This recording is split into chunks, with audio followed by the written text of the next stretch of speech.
Jiboreshe namna unavyofikiri, namna unavyotazama mambo.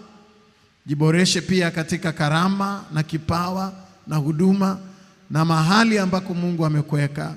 Jiboreshe katika utashi na ufahamu, hata katika neema ambayo Mungu amekupa katika maisha ya kwako, ili ufae.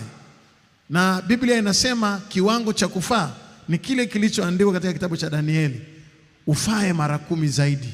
Jiboreshe, ufae mara 10 zaidi ya waimbaji wengine, mara 10 zaidi ya wanasiasa wengine, mara 10 zaidi ya viongozi wengine, mara 10 zaidi ya mapadri, wachungaji wengine, mara 10 zaidi ya wafanyabiashara, na biashara yako ionekane inafaa mara 10 zaidi.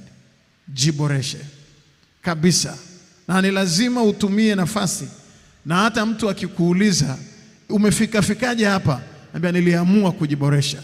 Wapo akina Danieli waliojiboresha kwa miaka 3 kwa discipline, kutengeneza nidhamu, kutengeneza discipline kabisa.